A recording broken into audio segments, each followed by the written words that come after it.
Hey, Fernando. Hey Keith, how's it going? Hey, how's it going? Good, thanks. Let's see, I'll start my video here. All right, Hey, there we go. How's everything? I'm in good. another co-working station. Yeah, I was gonna say, it looks like a co-working space there. Yeah, yeah, it is.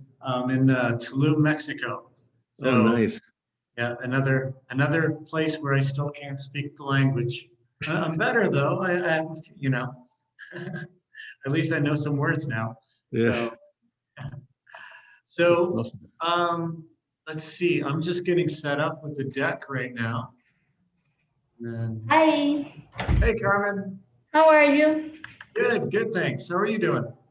Good, good. All Few right. few things before we start letting Okay. everyone in. I made a mistake for the office hours because they were below the fold in my calendar, so I forgot Okay. to have everyone schedule them for today. Okay. So That's fine. let's hope if someone signs up by the end of your session, then we'll have it. And if not, we'll have them starting tomorrow. Okay. Sounds And I'll good. free you for today's That's fine. office Yeah. hour. So let's see. Oh, okay. That sounds good. Okay. Sounds good. All right. Okay. And So I've got my deck. I'm going to go over kind of some core stuff. I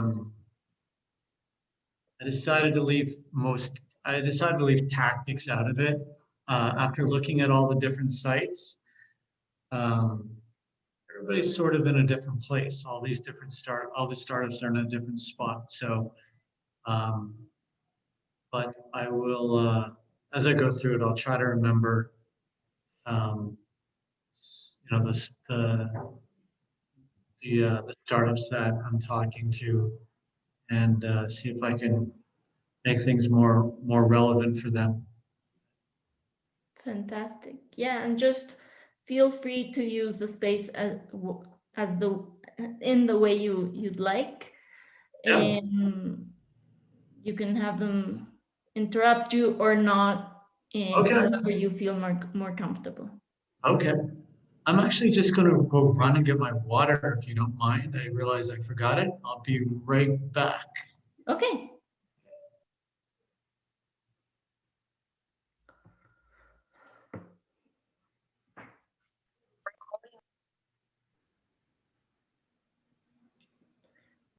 Hola, hola de nuevo.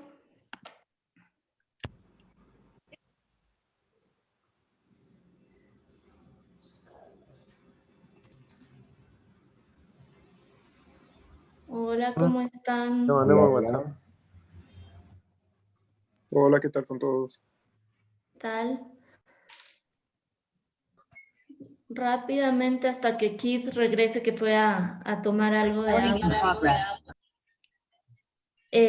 Les recuerdo que les puse en Slack que tenemos office hours todos los días de aquí hasta el viernes con Keith de 6 a 7. Entonces, el de hoy está disponible. Entiendo que es un poco corto el tiempo para poder reservarlo, pero si es que alguien lo quiere tomar para hoy, bienvenidos. Me pueden escribir mientras tenemos la sesión y lo cuadramos, ¿ya? Hoy puede ser una startup más larga o dos para que se compartan esa hora que tenemos hoy de 6 a 7. Hi, Keith. Carmen, perdona, ¿subiste los Office Hours con Keith? No las he subido todavía. Lo que les decía es que tenemos hoy de 6 a 7 o de mañana en adelante también, pero todavía no les entrego el link. La presentación de hoy día de la mañana no la han subido todavía, ¿no? No, todavía no. Chévere. Gracias. Y le dejo a Fernando que les presente al mentor de esta tarde. Sí, dale, Fernando, que tú conoces más de Keith. Hi everyone. Happy to see you again this afternoon. Today with us we have Keith Hagen. He's part of the Buen Trip family. He was a Buen Trip co-worker a few years ago.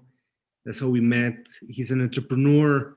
He's founded and sold his own company, and he's now vice president of digital marketing at Select Hub. So I think this is going to be a very useful conversation for all of you about online marketing and growth tactics and all good stuff. So Keith, it's great to see you again, and welcome to the Programa, and take it away.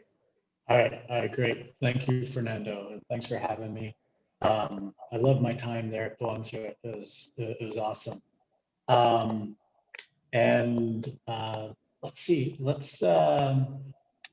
me jump in. I'll start by sharing my screen.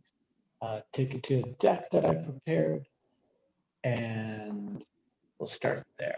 So it's nice to meet everybody. I've taken a look at everybody's websites and had to learn a bit about your businesses. Let's see.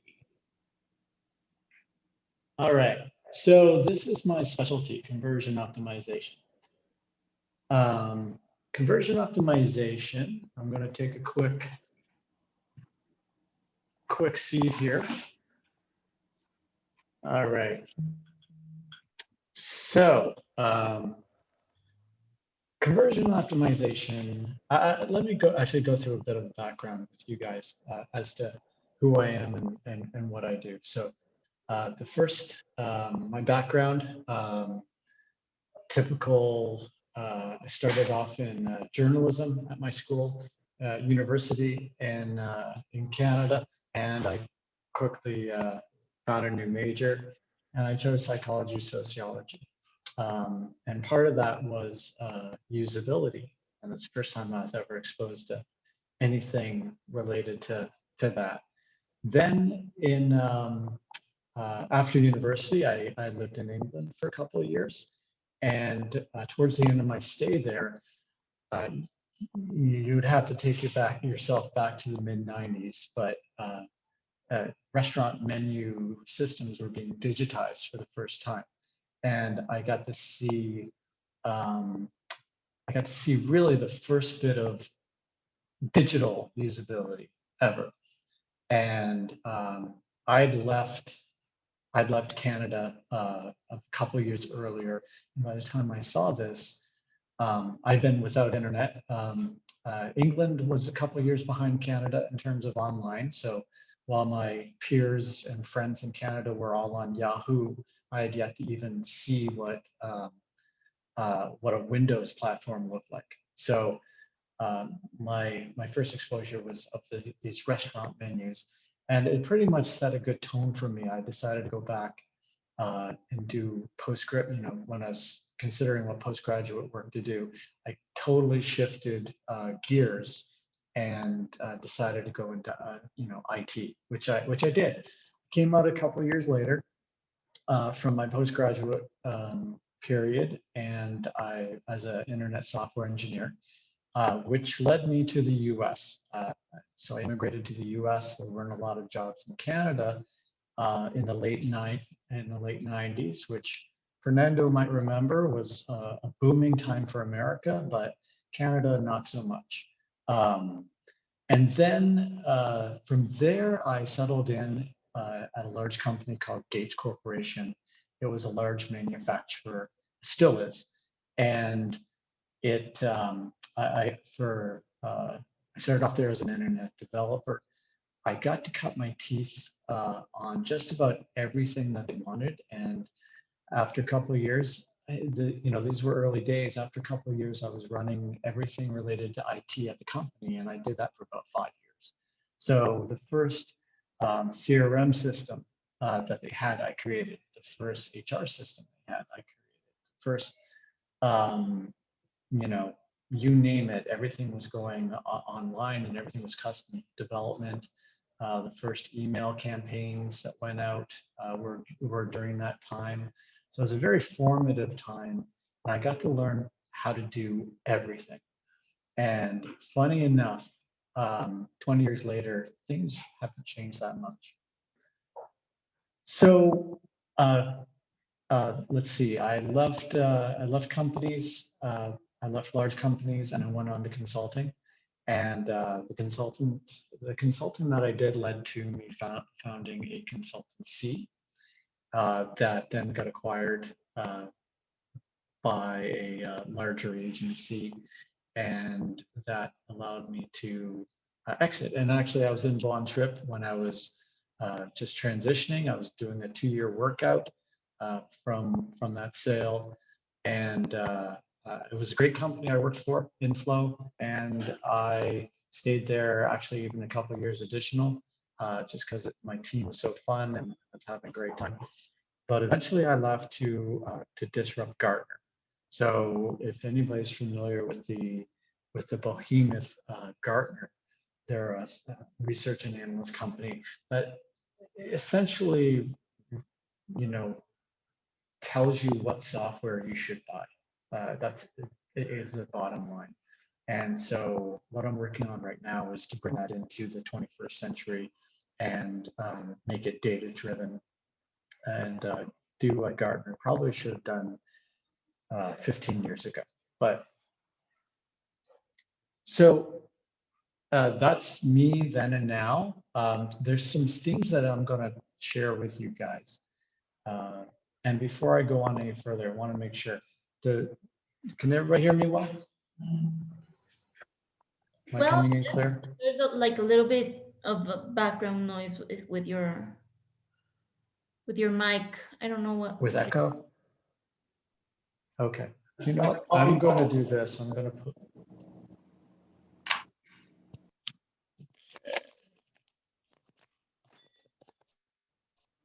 Go back to the laptop. Is this better, Carmen? Yep, better. Thanks. Okay. So I don't seem to be able to hear you too well, but just to make sure, Carmen, can you say something? Can you listen? Hello? Carmen? Yeah, no. No? Seem to be having an issue. I can hear both of Let you. me go check my sound settings.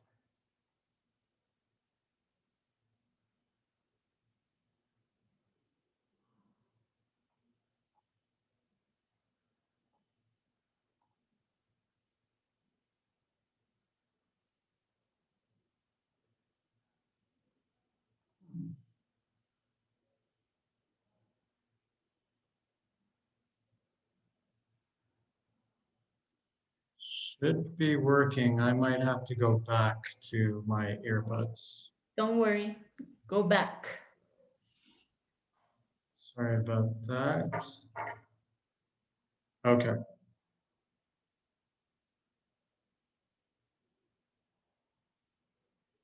Okay, I'll have to go back. Sorry for the delay, everybody. Can you still hear me okay? Yep, and it's Okay. better. I'll try to minimize any kind of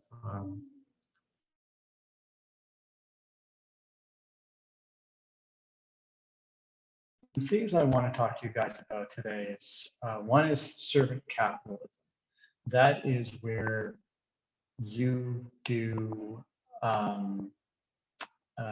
that is where you basically serve the market and you do your best serving the market. That's that's actually a paradigm that didn't exist just 20 years ago. There was no business who thought, I'm going to put the user first, at least not in the digital space. And as amazing as that sounds, it was quite hard to convince a company to expend any type of effort when there wasn't a hard return on investment there. When the idea of, well, let's do something and serve the customer, and the idea is that we will gain users, and from there we will make money somehow. That did not exist. Even the concept of doing something that was best for the user, and with leaving some money on the table, that was a very hard sell 20 years ago. So one of the themes that I have in my work is servant capitalism, I call it. And it's just to be of a servant, just to help people, and you'll see where that comes in. Next one is better than marketing. So I came into marketing from a different angle. I came in from building, from the IT world, from building things and trying to build things that work. And as far as traditional marketing goes, where you're pushing out a message, it's something that perhaps I'm not too good at, because I never managed to make it work. Driving traffic, marketing is driving traffic.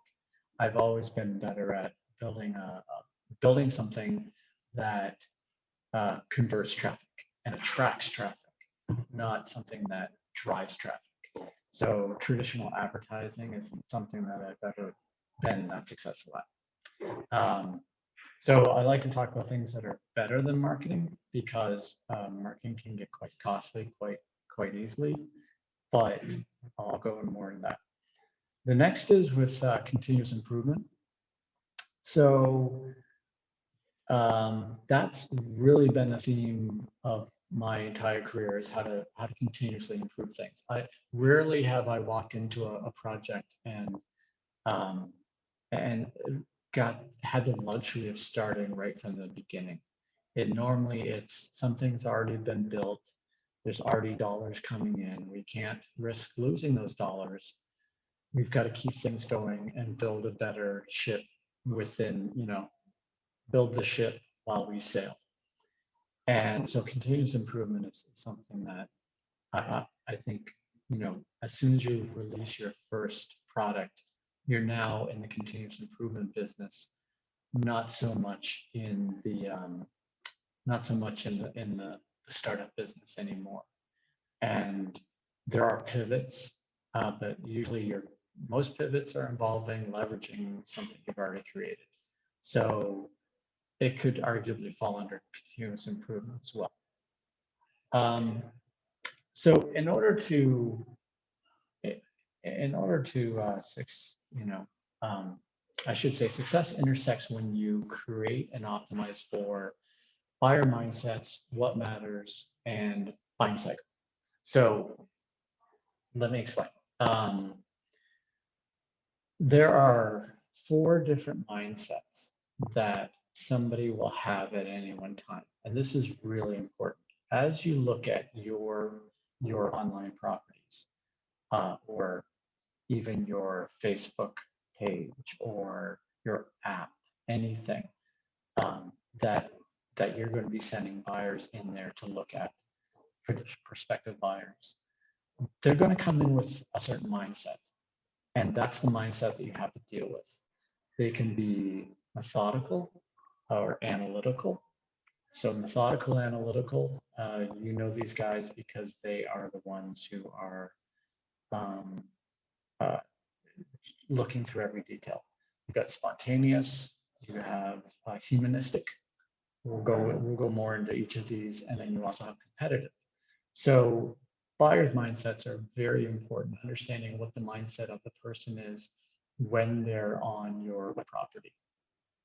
Also, you want to focus on what matters, and staying really focused on what matters. And then last is the buying cycle. So whatever audience that you're currently trying to convert, there's a certain buying cycle there. And if you can understand and really understand the buyer's mindset, what matters to them, and the buying cycle that they have to go through, it's at the intersection of those things that you'll find success. And I would encourage you to really focus on those areas, not only as you develop your websites and your online properties, your SaaS platforms, whatever it is, focusing on those 3 things. So I'm going to go more into detail about buyer mindsets, what matters, and buying cycle. Okay. The first, and I would argue the most important mindset is the competitive mindset. This is not because it's the biggest mindset, and it's not because it is the mindset of people who spend the most money. The reason is this is the most fickle of the mindsets. So this person would be very businesslike, and they're going to be very disciplined, fast-paced. And we all go into this mindset when we've got a job to do, when we only have so much time. We want to find new software, a new solution, a new CRM. You want to maybe find a new API, and you don't have time to waste. So you're gonna just go through and try to quickly evaluate whatever you're looking at. And so you're gonna look at how qualified is whatever you're looking at. You might care about what their values are. You want to know what they can do for you. And these are the questions that a competitive person asks over here to the right. Why is this the best choice? Is this from a credible company? Will they help me be more productive? Will they help me look good? They want validation. Have you won awards? Is this a top 10? And there's certain things that the competitive person will immediately buy into, such as how high you appear on the App Store. That's one. If you respond to their support requests or their sales requests, and they're on an iPhone and you're on an iPhone, different things will immediately click in. And the competitive person, again, they're probably realistically, on average, about 15% of the people that you're going to interact with. The difference is they tend to be very good prospects. As someone who's in the competitive mindset is usually there to do business, and they're also very fickle. They're the first ones to leave. Now, the competitive contrast with the humanistic. The humanistic person is more slow-paced. They're more into, think about reviews. The type of you're in a mindset when you go through and you start reading reviews, and reviews are messy. Reviews, you have to look through a bunch of reviews. Probably end up looking at, in order to save yourself time, the bad reviews first, and you try to find out. You try to dismiss the bad reviews. If you like the product, you'll dismiss the bad reviews. But you will go through all the reviews, bad ones first, then good ones. And that's a humanistic kind of thing. How do people like me like this product? And that's why you're encouraged to do testimonials, to develop case studies. Why, if your website is related to automobiles, why you end up using male models and male support people rather than female support people. It's because probably will be more effective, and because if your audience is more male. And so the humanistic person is looking for people like them and how they think about you, and what they're really after is, can I trust this company? Are they in my sphere of peers? How do my peers feel about me? That sort of thing. So that's the humanistic. And then we have the methodical. Methodical, I mentioned. Think of your accountant or even programmer, who methodically goes through every detail. Now, the methodical mindset is probably the largest one. Humanistic mindset online, when people are shopping or making purchase decisions, they are probably about 30%. Methodical is more like 40%. And so this is the largest group of people that you'll deal with. And you can imagine they're the ones looking at how it works. So when somebody looks at a web page, typically they look at, who are you, what do you do, and what does it mean to me? A methodical quickly will find, well, how does that work? What's the process? What's involved here? And this type of personality, you need to answer questions for the methodical. And last is the spontaneous. These guys will make up 10 to 15% generally. They tend to be very motivated.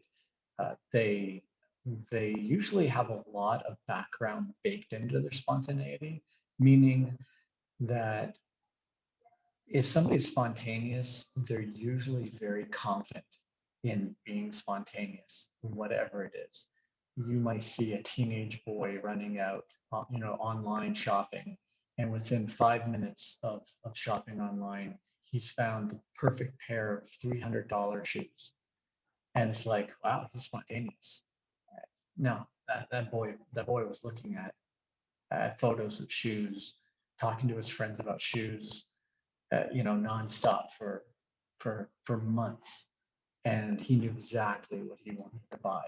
It just only took 5 minutes. So this is where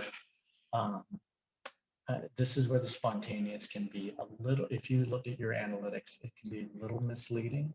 You have to really understand it.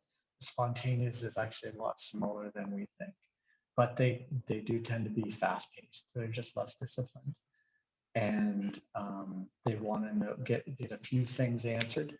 You know, like, why are you the best solution? You know, can you help me? All right, this is good. I'm gonna do this. That's spontaneous.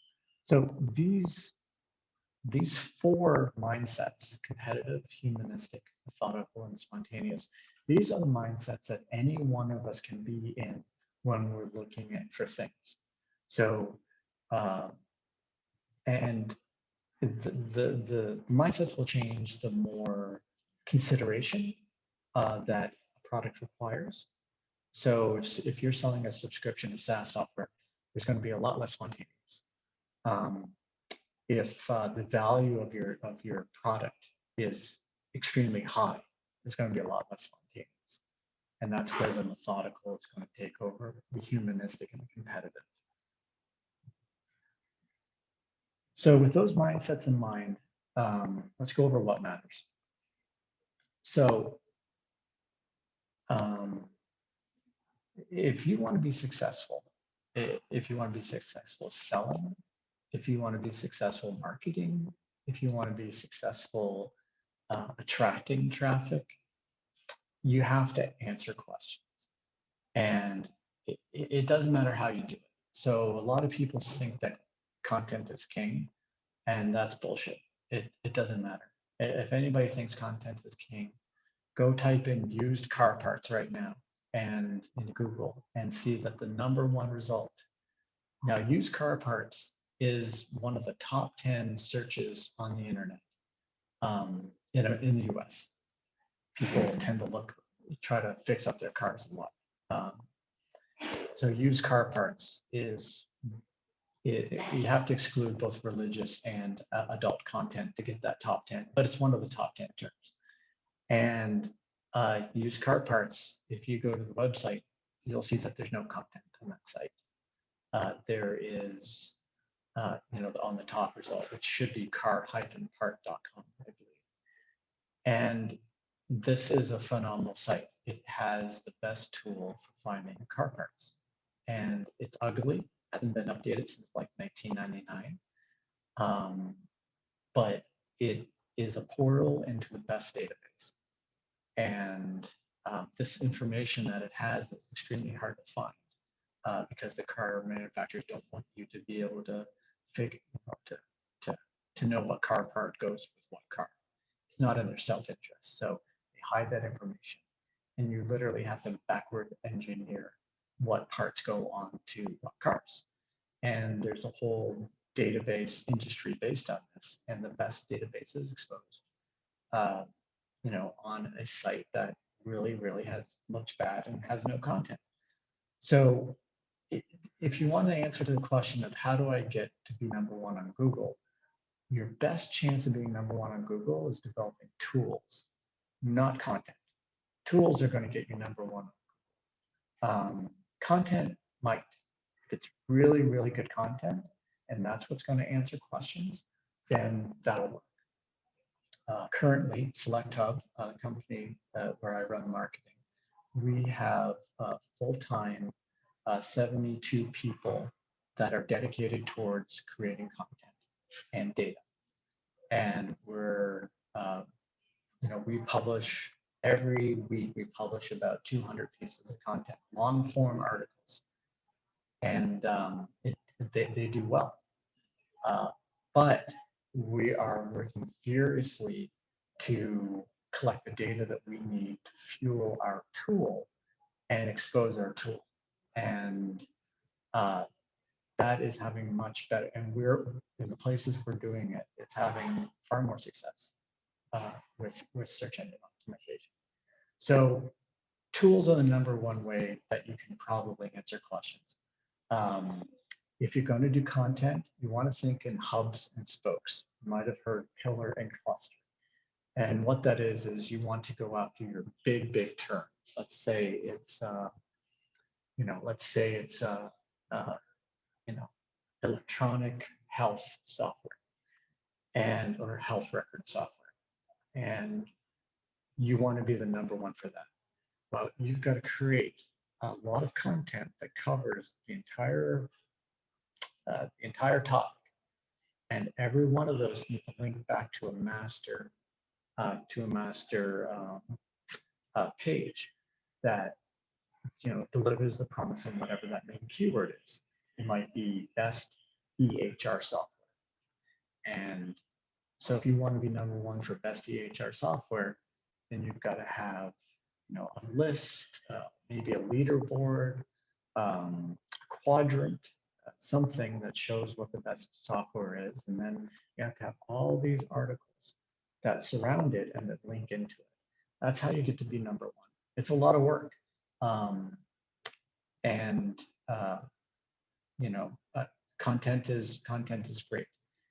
If you, however, have a way to shortcut that with a tool, think about your data, think about what information you might have or be able to expose, or what tools you might be able to create for your audience.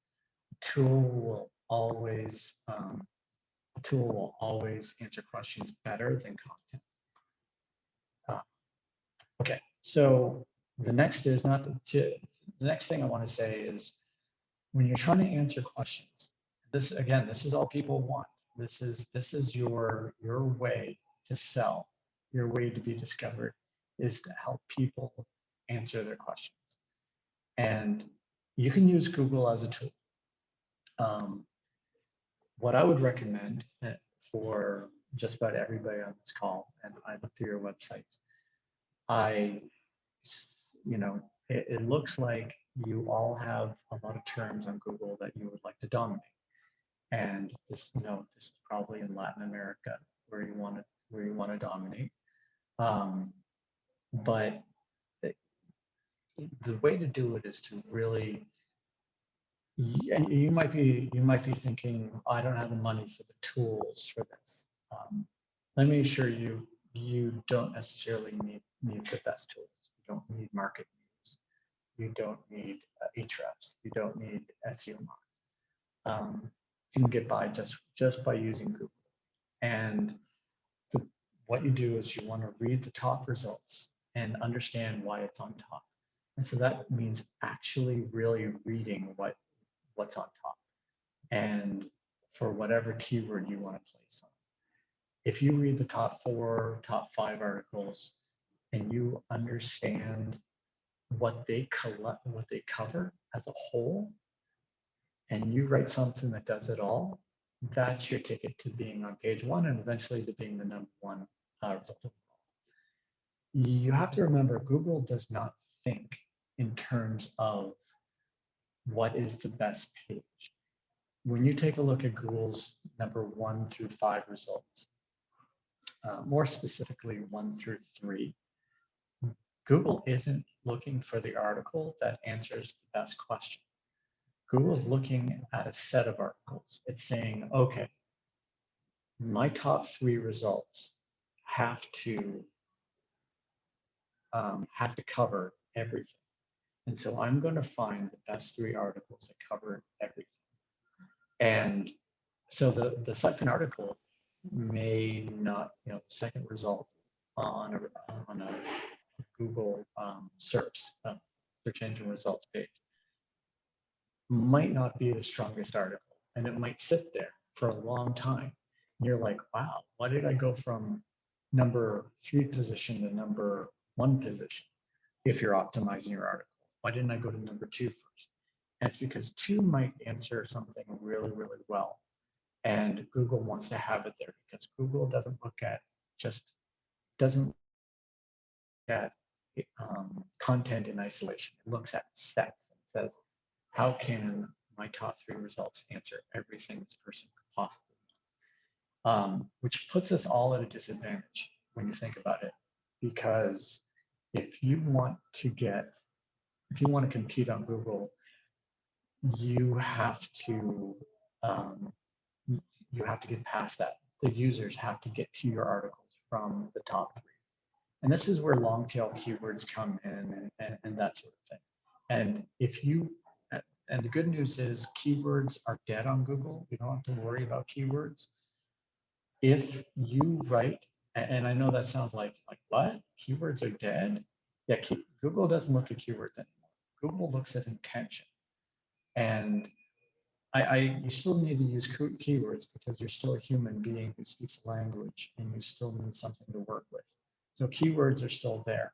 However, if you miss a keyword nowadays, but your article serves people who have certain attention, or the intention of your article is it is the right answer to the question, Google will figure that out eventually, and they'll make you the top result.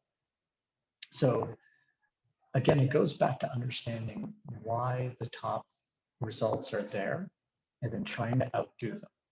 And that's really the best way to get on top of Google for whatever space that you're in, whether it be health software, automotive, um, just about any topic. Okay, and just remember, you are smarter than any tool out there. I get to use Market News. I know the founder of Market News. He's an advisor at my current company. And Ahrefs, Moz, they're not, these tools aren't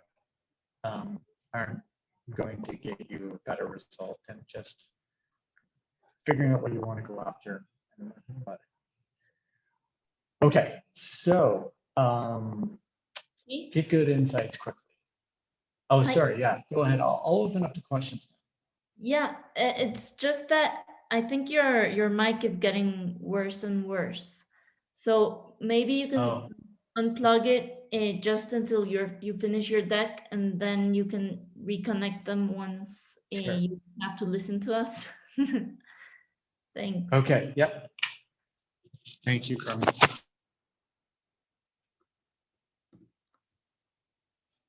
Sorry about that.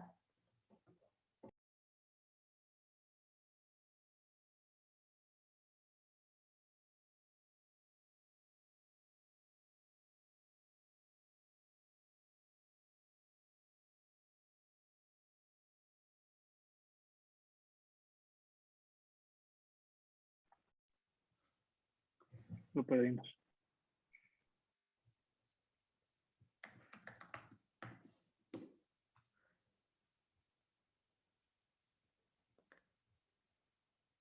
Keith, are you there?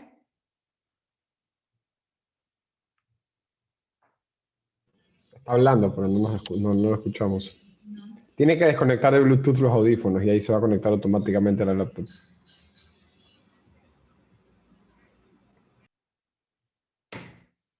Veamos si lo logra, porque como no nos escucha.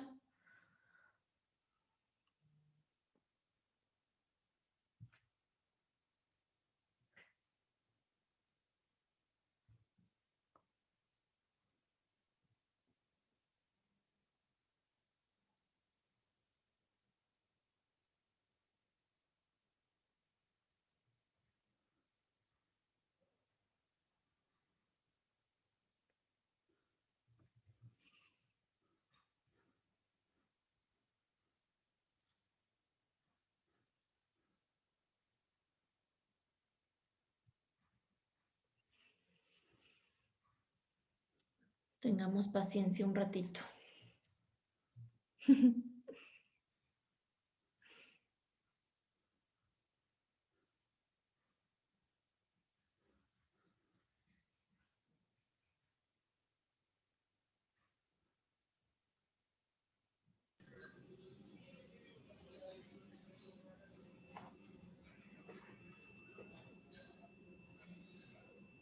No.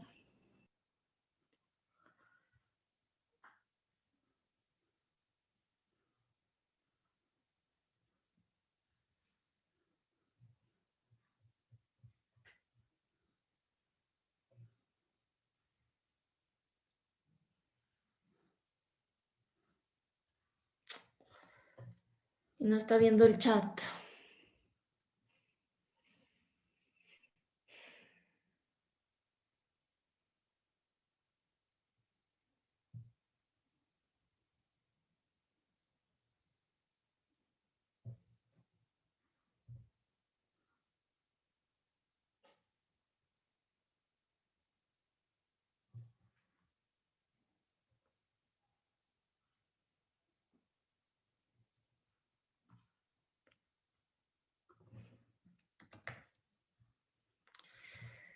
qué se salió? Ténganme paciencia.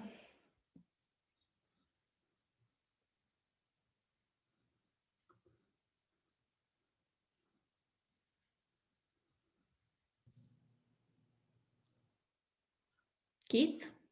Okay, I've got audio now. Carmen, can you hear me? Yeah, perfectly.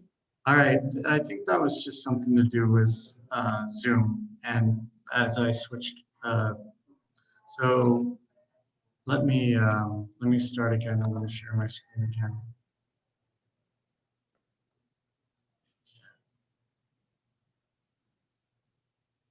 All right, sorry everybody for the problems. Don't worry, we've got you. All right. Okay. So, so another thing that I want to encourage everybody to do is getting insights quickly. So at my consultancy that I had and ran for 7 years,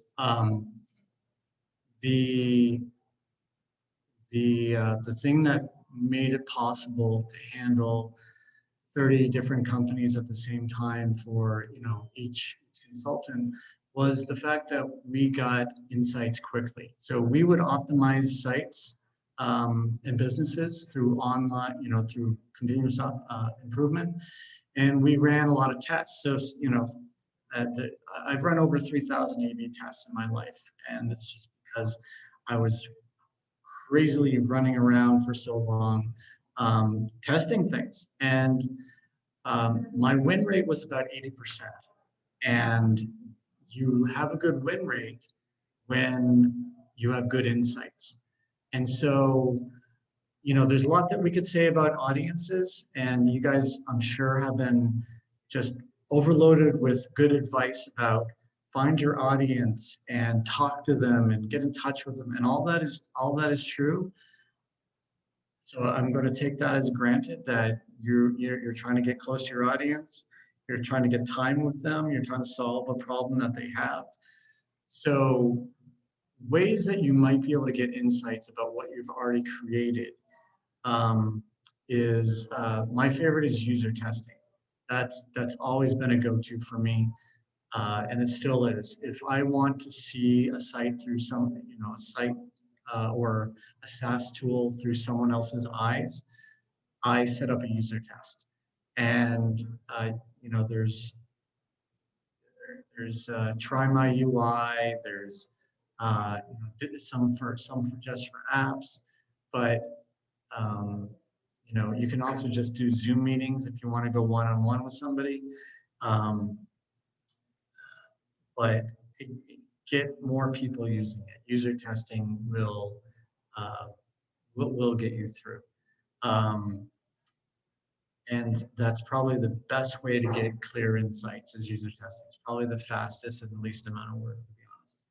After that, on-page analytics. These are things like heat maps, screen recordings. Screen recordings are completely useless if you're not going to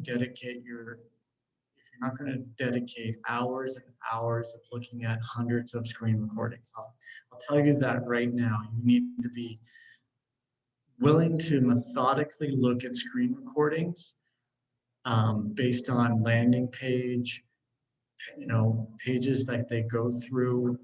You need to be willing to put in the hours and keep the notes and keep track of, because otherwise screen recordings are completely useless. They lack context, and without context, you're not going to learn anything. And they're just the biggest waste of time ever in optimization. However, that's unless you're willing to put in the time. When it comes to so on-page analytics is something. Heat maps are good. Screen recordings. Actual analytics. If you're going to look at certain things in analytics, and you're making changes, and you're looking at this week versus last week, certain key metrics you want to focus in on. Return visitor rate is a big one. It's also one that Google looks at it's probably the biggest factor in Google algorithms is the return visitor rate. they call it user factors, but if you think about what the search engines can actually learn from user interactions, basically how many people went back to a site, how many people searched again after they looked at the result, and did they, what was that search? What was that refinement on search? And you've got, maybe a fourth item, and Google can't really use user factors very much. But so if you see a good user return rate growing on your site, that needs to be a core metric, because that not only will tell you that users are finding more value in your site, but that Google's going to reward you for that. Let's see, figure out your confidence signals. That every site is going to be different, and it depends on how your site is laid out. But there are certain things in analytics, certain key, I wouldn't even call them KPIs. There are just certain realities that are going to be your confidence signals. It might be a mix between average time on site and for a particular set of landing pages and email submission. It might be some combination, but as you spend enough time becoming intimate with your site and the behavior on it, and as you make changes to your site and observe those, you're going to realize there's certain things that are confidence signals. And that's something that you want to find out as soon as possible. Let's see, your goals versus the user's goals. So basically, you don't have any goals, and this goes back to that. This goes back to what I said at the very beginning. Your job is to serve capitalism. Your job is to serve your user group better than anyone else. And that means that you need to put their goals first, to the point where you don't have any goals any longer. And when you're looking to continuously improve your website and improve your conversion optimization, if you put yourself where you're constantly giving to the user and helping them achieve their goals, that's where you're also going to be most successful. On-site surveys are really good. I'm not much for surveys. I love pop-up polls, and that's really what I mean here by on-site surveys. Just remember, if you're going to do an on-site survey, that the more questions, the smaller of a demographic you're going to get. Think of users' mindsets. You're going to completely not get any competitive people at all, or spontaneous. So right off the bat, your 25% of your audience is going to be missing at the onset of any user survey. Polls are better. If you can ask the right question in the right time, then you'll get a lot more value out of running polls than you will on surveys. Focus groups, I love focus groups. They're worth the pain of organizing if you want to get to know your users. And also, I encourage you guys, if you're doing any experimentation, you don't want to think of it as testing. You want to think of it as insight validation. And that's what's going to get you guys further along, is get your insight first and then figure out how to validate it. Don't go off testing features and things that you can do to the site. It'll be a waste of time. Okay, so buying cycle. Buying cycle, here's your typical buying cycle. It's going to be different for everybody, but generally it starts off with awareness and interest. If you're taking a look at this is typically the top of funnel, and typically, if you're going to cater to create some answers, you're going to think in terms of answers, not in terms of content. But if you're going to try to answer, and this, you need to answer questions at every step of the buying cycle. So, and this goes with your your site content, it goes with any kind of content that you create, it goes with any tool that you have. You need to think about your users, your audience buying cycle. You need to try to answer questions at every step of it. So at the first step, awareness and interest, what is usually the questions, like what is this, what is that? You can answer that question, then you're doing great. After awareness and interest comes interest research. And with interest research, people are realizing that they're interested and they're starting to research it. And for them, they're like, what's the best product? So you want to try to answer that question of like, what is best, or, if you can. The next is research and consideration. So people are starting to research and they're starting to consider your solution as a solution. And most of this is going to be happening off your site. And that's something important to realize.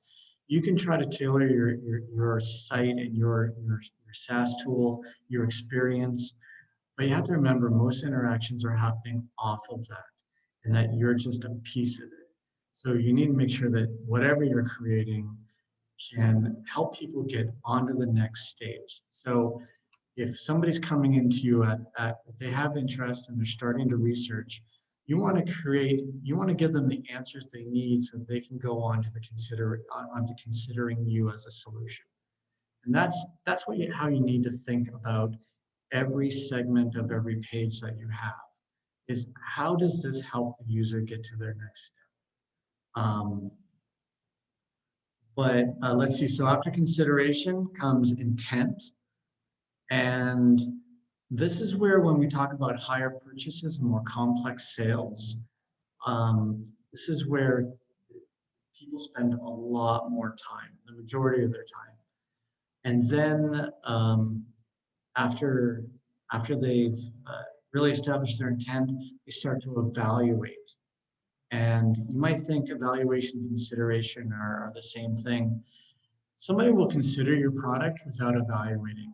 They're really just out there to get a short list, and they might think that they're considering you, but there's going to come a point later, as their intent gets stronger and their resolve, their confidence to buy, or their timeline gets shorter, that they're going to really go into a separate evaluation phase. And that's something that a lot of companies forget. They'll forget that how long the consideration phase is, and how it breaks up into two different levels, which is consideration and evaluation. And then finally is decision. And so when people make a decision, you have to think about what mindset they're in order to help them get to that decision. A competitive mindset will make a decision entirely differently based on different criteria than a humanistic person or a methodical person. And the best way to remember it is, any one of these mindsets are entering your web property with full confidence. They are 100% sold. There's a concept of helping people gain confidence or selling people, and that's an offline paradigm. Online, people come into your website with 100% confidence, else they wouldn't have clicked. You can't even call it confidence, you have to call it hope. And all you have is the ability to lose that confidence by adding friction to their experience or making them think or look. And so another thing I've talked a lot about over my career is, if you want to persuade anybody, you don't do it by being persuasive. That doesn't work online. Again, that's offline marketing. If you want to be persuasive, you need to be clear. You need to give complete clarity. So with that, I'm going to go over a few things quickly and then kind of wrap it up. There's a certain, whatever your property is, that you're trying to improve, there's a certain cognitive experience going on. People, when they arrive on your site, they need to be oriented first before you try to sell them, before you try to get them to navigate somewhere.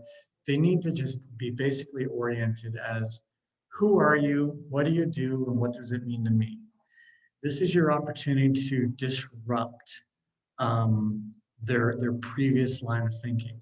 So everybody was on a train on Google search results, and maybe you were number 4 in the search results, and they're dying to get back to number 5, 6, and 7 on the Google search results.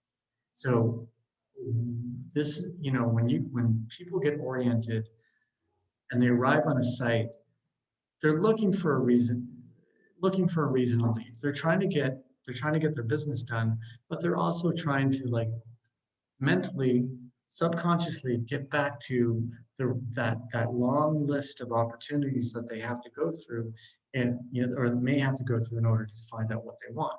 So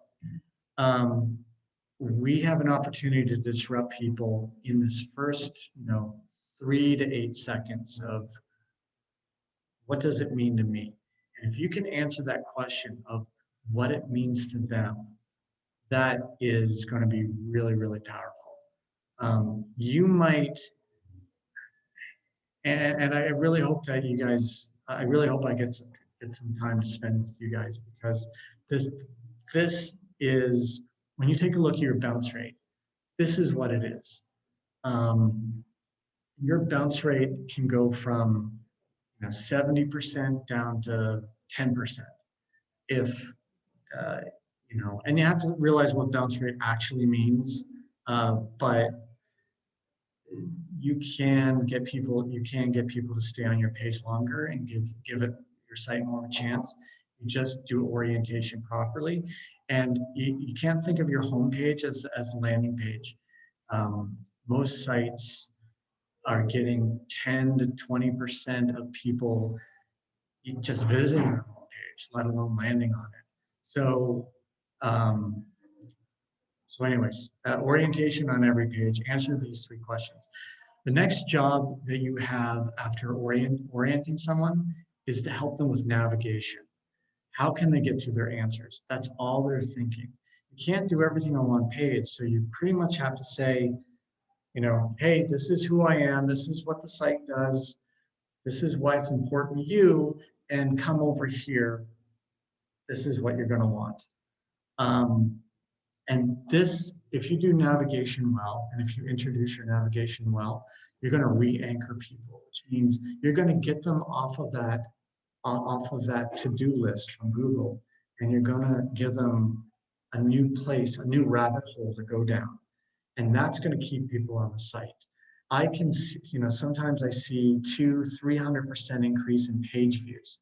And it's simply because of this phenomena of interrupting people and giving them a new path to go down. The last is destination. So you need some place to bring them to. And your destination pages, you will literally have navigation pages and destination pages. Your navigation pages, you want to keep it just getting people to the right place.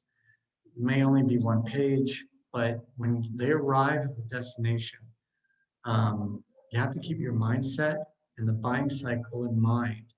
How does the competitive person in the research phase, what answers are they going to be looking for? And I encourage you guys to create a matrix that says, competitive person, here's what they want during the buying cycle. Spontaneous person, here's what they want during the buying cycle. Humanistic, methodical. And if you create a matrix of all the things that they're going to want, and I'll send you this deck afterwards, and you can answer the majority of the questions that are associated with each of those mindsets, and you cover the buying cycle. And if you can work on your web properties, whether it be your website, the early moments of your SaaS evaluation, that's what's going to really, really make your site hum. And I've optimized over 200 websites now, and run over 3,000 tests, and this is pretty much where the momentum happens.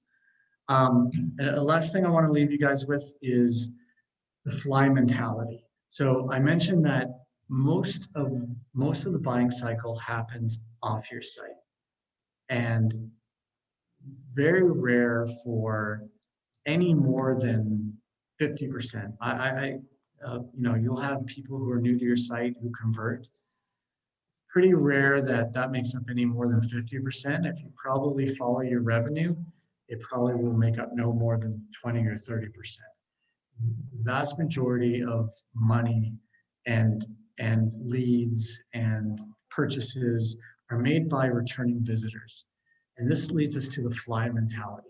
So if you guys have ever seen a fly, like a housefly, if you guys look at the behavior of a housefly, first thing they do is they land, and then they barf. Then they beat up their food with their paws, and then they take their straw and they suck it up.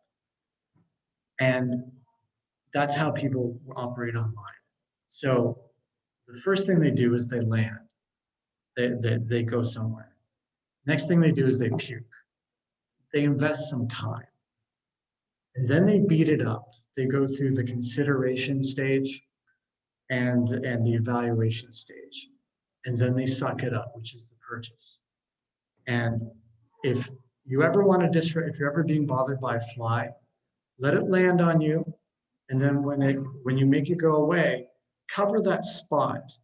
The fly always wants to return back to that spot because that's where they've invested time. That's the same with a user. So people always want to go back to the same state, and they'll continue where they left off. And if, again, this comes back to the buying cycle and the mindsets. Somebody who leaves as a spontaneous person and doesn't buy may very well come back as a competitive or a humanistic or a methodical person. Knowing, and they'll come back in a later stage of the buying cycle. So again, knowing those buying cycles and how the different mindsets are going to check their boxes off is going to help you play on the reality that people are invested. And if you gave them any reason to come back, and as I've optimized sites, I've seen where, return visitor rates have quadrupled. Nobody's buying, but people are coming back. And the goal is, from that point is to further optimize and figure out how to get them to buy.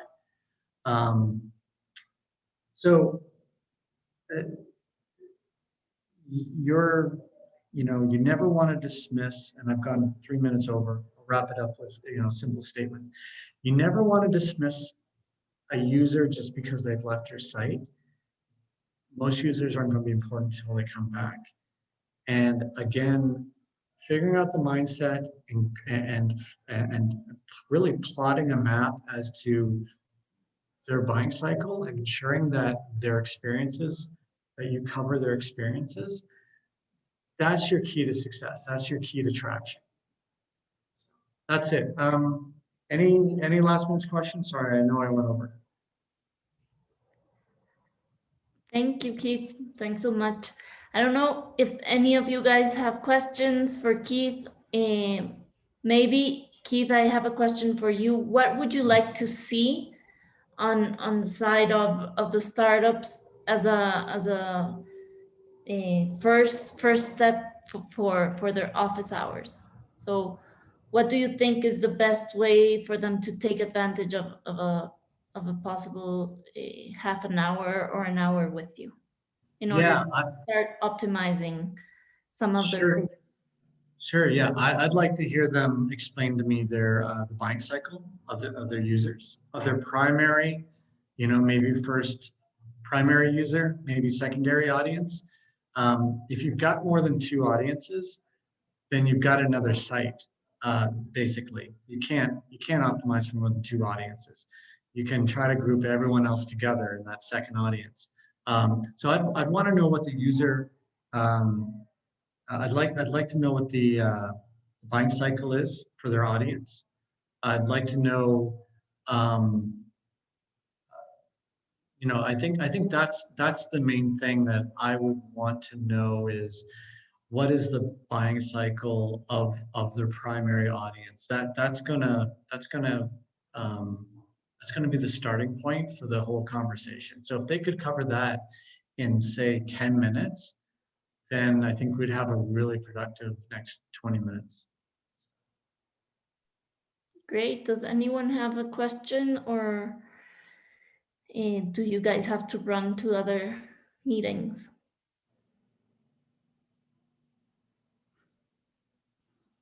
And Keith, I'll let you know once we have some reservations. I'll keep you posted. Okay, all right, sounds good. Sounds good, Carmen. All right, well, good luck, everybody. It was nice meeting you. Thank And See you, Kate. Thanks a lot. Thank you, Keith.